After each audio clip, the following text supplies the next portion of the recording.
Engkau telah memberi firman-Mu menjadi pelita bagi kaki kami dan terang bagi jalan kami. Berilah oleh Roh Kudus telinga kami mendengar dan hati kami rindu akan firman-Mu. Berilah firman-Mu menjadi kesukaan kami, agar kami bertumbuh dalam kasih-Mu dan mengenal Engkau sebagai Tuhan dan Juru Selamat kami. Amin. Lukas pasal 6 ayatnya yang ke-12 sampai ayatnya yang ke-16.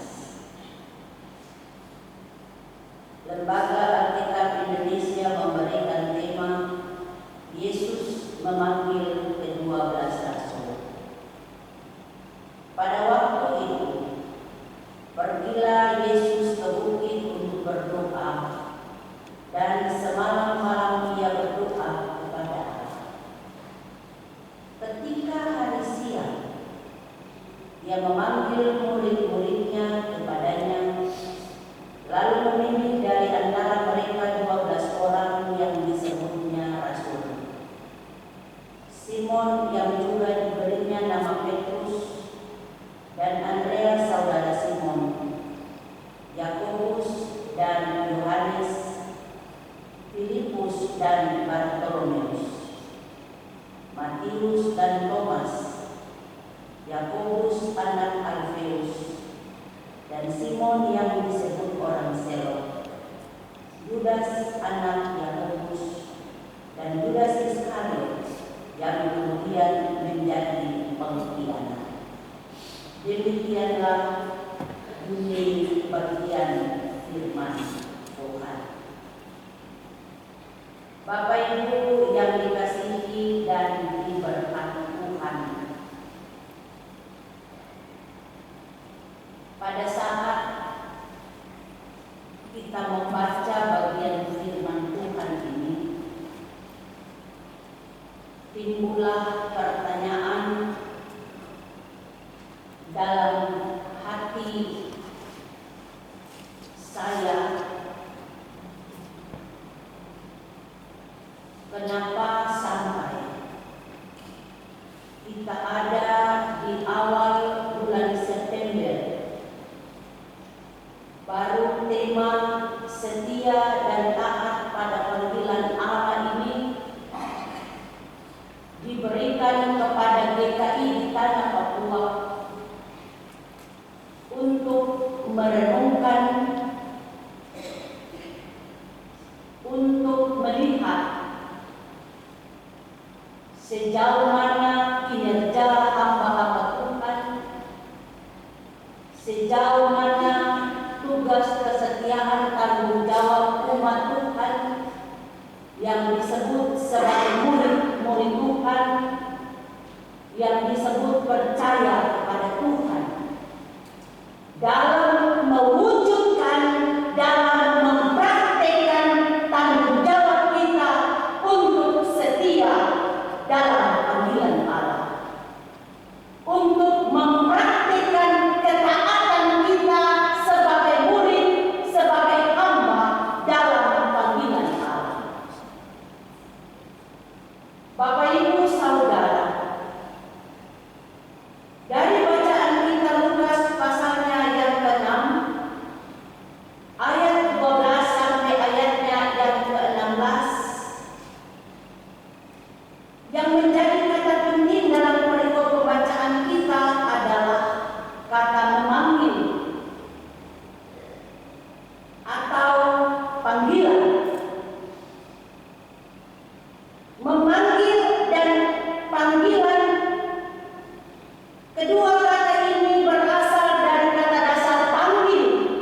yang dipanggil untuk bekerja. Sedangkan dari sudut pandang Alkitab, kata memanggil atau panggilan Bapak Ibu Saudara adalah salah satu kata yang bermakna yang menegaskan hubungan antara Allah dan umatnya, antara Allah memanggil umatnya, baik dalam Alkitab Perjanjian Lama maupun dalam Alkitab Perjanjian Baru. Bapak Ibu Saudara, timbul pertanyaan mengapa Yesus memanggil dan memilih kedua belas muridnya. Dalam bagian bacaan kita yang diberikan tema setia dan taat pada panggilan Allah, maka ada dua bagian yang akan kita renungkan dari ayat 12 sampai ayatnya yang ke-16 ini.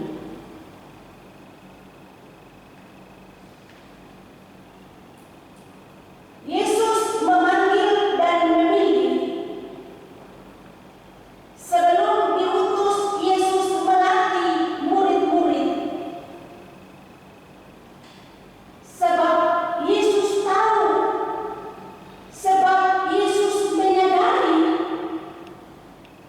bahwa Ia bukan berasal dari dunia, tetapi Ia berasal dari Allah di dalam surga. Dengan begitu, Bapak Ibu Saudara, Yesus harus menyelesaikan karya keselamatan yang diberikan Bapa kepadanya sebelum Yesus naik ke surga dan duduk di sebelah kanan Allah. Sehingga kita melihat pada ayatnya yang ke-12 pada bagian yang pertama ini, ayat 12 ini menjelaskan bahwa Yesus menyisihkan waktu, Yesus menyiapkan waktu untuk berada di bukit. Dia mencari tempat yang aman, situasi yang memang benar-benar dapat mendukung apa yang akan dia lakukan,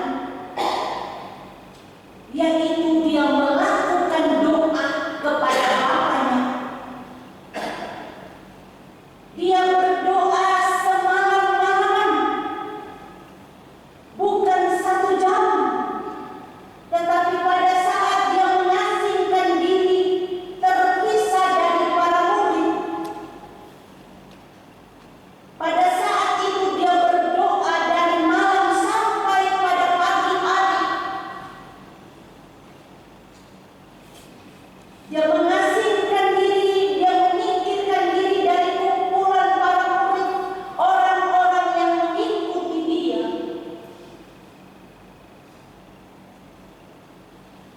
Supaya dia ada dalam ketenangan.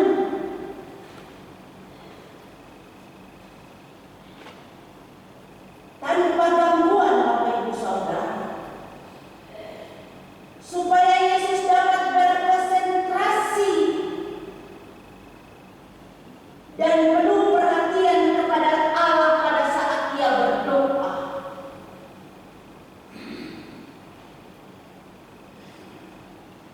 Yesus menyadari sungguh sebagai anak Allah. Ia bergantung sepenuhnya pada kuasa Bapanya yang mengutus dia ke dalam dunia. Yesus tidak memakai keilahiannya.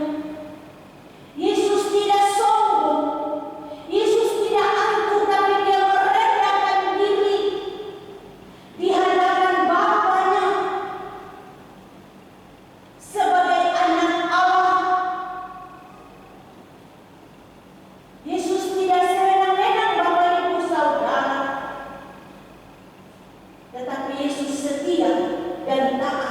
mendengar perintah Bapa. Itulah tujuan Yesus berdoa semalam malaman. Artinya sepanjang malam tiada hentinya ia memohon kekuatan penyertaan Allah untuk memilih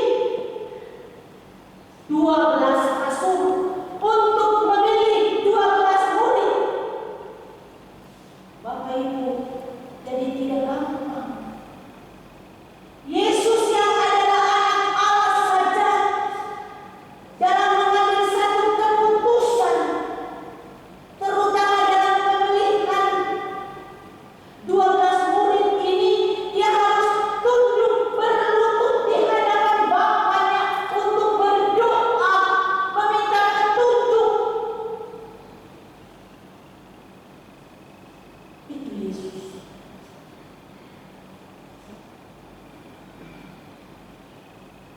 Bagian yang kedua, pada ayatnya yang ke-13 sampai ayatnya yang ke-16. Bagian ayat ini menjelaskan ketika hari siang,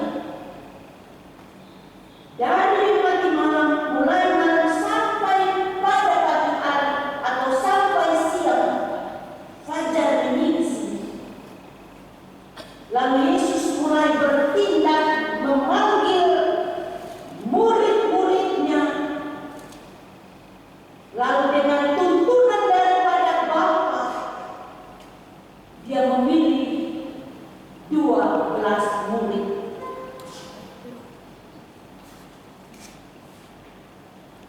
Jumlah mereka 12. Dipilih untuk menjadi murid dan disebut sebagai rasul.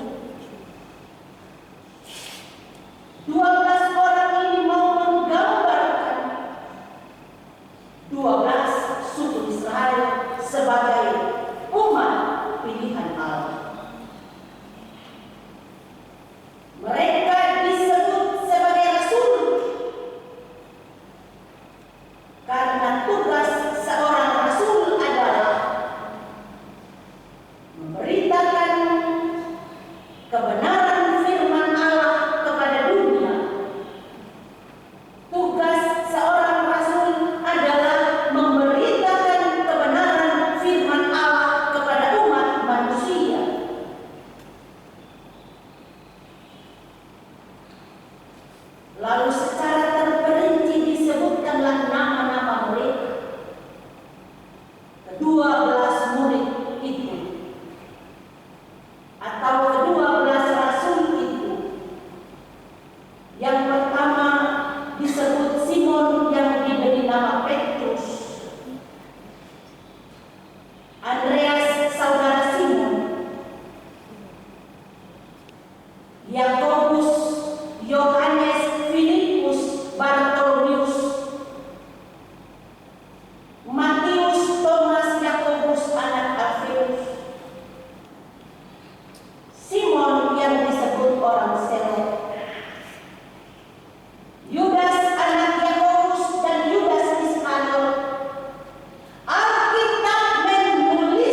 maka kesombongannya menjadi kecut, keangkuhannya menjadi kecut.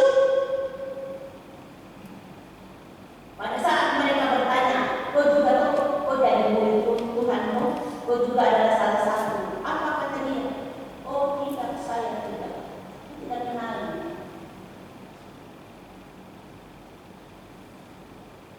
Sebelum ini terjadi, Yesus sudah menyampaikan sebelum alam berkokok. Engkau telah menyangkal aku sebanyak 3 kali. Dia menyangkal 3 kali ayam berkokok. Dia ingat perkataan Yesus.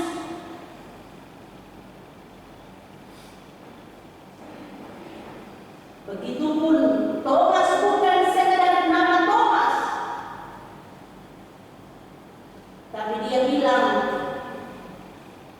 Yesus bangkit. Kalau saya tidak lihat dari 1 biji mata, saya tidak percaya.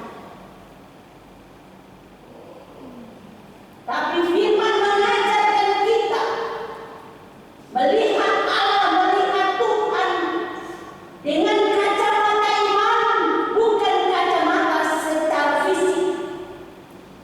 Tapi Thomas bilang tidak, saya harus lihat dulu.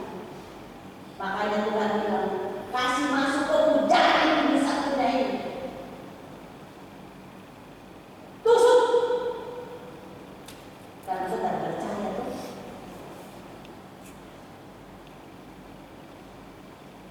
Dan nama bukan sekedar nama. Kita mencatat Yudas Iskariot. Tanggung jawab yang diberikan disalahgunakan. Lalu dia akhirnya menjual Tuhan Yesus dengan 30 keping perak.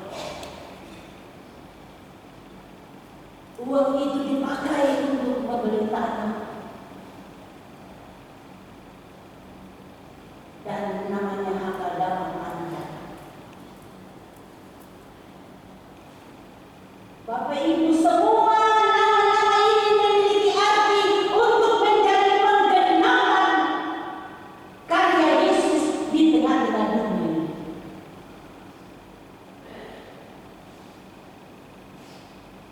Firman yang pendek, mari kita belajar sungguh sebagai orang-orang yang telah dipanggil oleh Allah, sebagai hamba-hamba Tuhan dengan tuas yang waspada, badan pelayan intra, kepala keluarga, ibu sebagai penolong, anak-anak di tengah-tengah keluarga.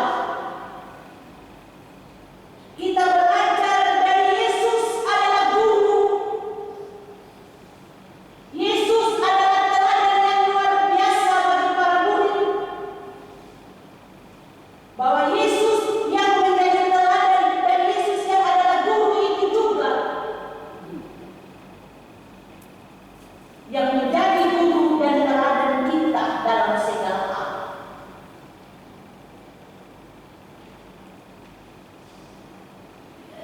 Dan Tuhan mengajarkan kita di dalam menjalani seluruh tugas dan tanggung jawab harus melandasinya dengan doa.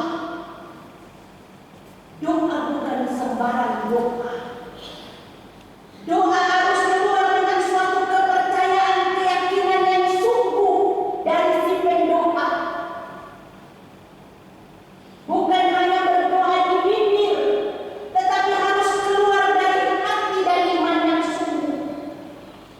Bahwa saya percaya, saya berdoa dalam nama Tuhan Yesus Kristus.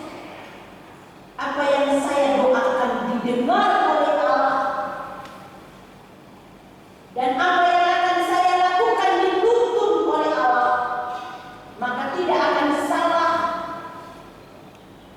Tapi kalau kita mau mengandalkan umum kesombongan, umum kepintaran, umum kebolehan, doa tidak akan menjadi suatu kuasa yang luar biasa.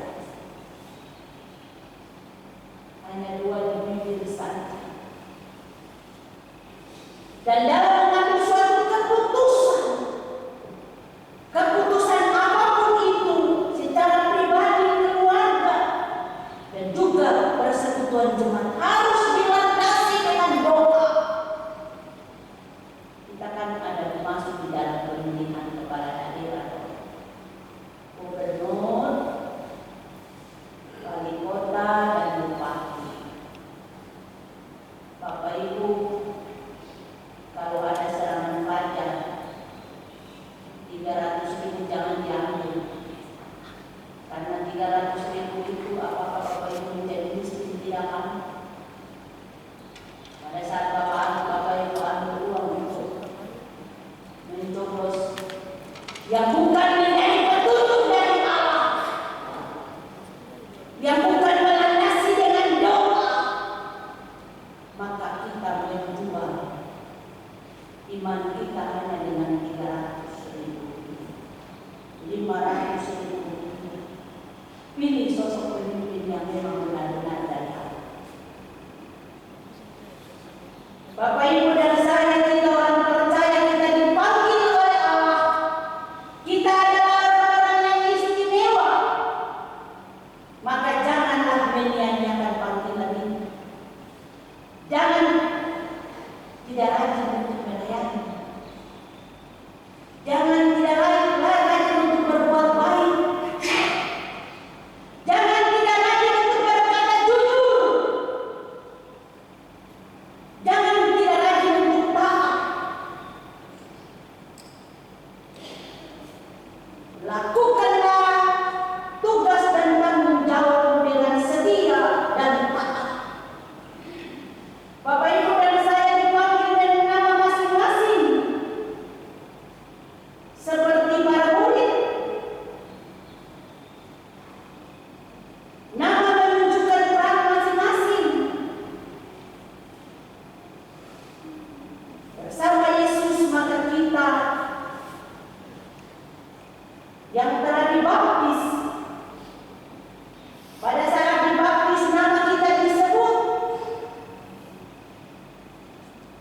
disebutkanlah nama kita dalam nama Bapa, dalam nama Tuhan Yesus Kristus, dan lewat tuntunan Roh Kudus. Kita harus menjadi seorang rasul dalam keluarga. Kita harus menjadi murid di tengah-tengah persekutuan jemaat di kota malam ini. Dan kita harus menjadi pemerintah-pemerintah Injil yang setia di tengah-tengah kehidupan bermasyarakat, supaya nama hidup kita, perbuatan kita menjadi kesaksian bagi kemuliaan Allah Bapa di sorga. Jangan nama kita ini membuat nama Allah dipermalukan dengan perbuatan-perbuatan kita. Maka sebagai anak-anak Tuhan, sebagai hamba-hamba Tuhan yang dipanggil di tengah-tengah jemaat, sekali lagi setia dalam panggilan Allah, setia mendengar firman Allah, karena firman adalah terang pada jalan, firman adalah cahaya dalam kegelapan.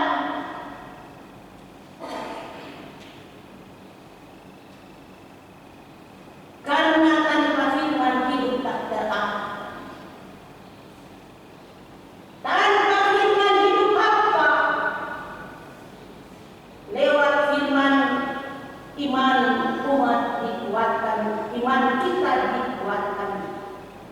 Lewat firman Tuhan kita bisa bersorak-sorak. Pada saat kita mendengarkan firman Tuhan, kita dapat disegarkan. Untuk itu dengarkanlah firman Tuhan dengan baik. Renungkanlah firman Tuhan dengan baik, sehingga memahami dengan baik, maka kita akan tetap setia dan taat pada panggilan Allah. Tuhan yang punya firman memampukan kita untuk kita dapat mempraktikkan firman Tuhan ini dalam kehidupan kita hari lepas hari.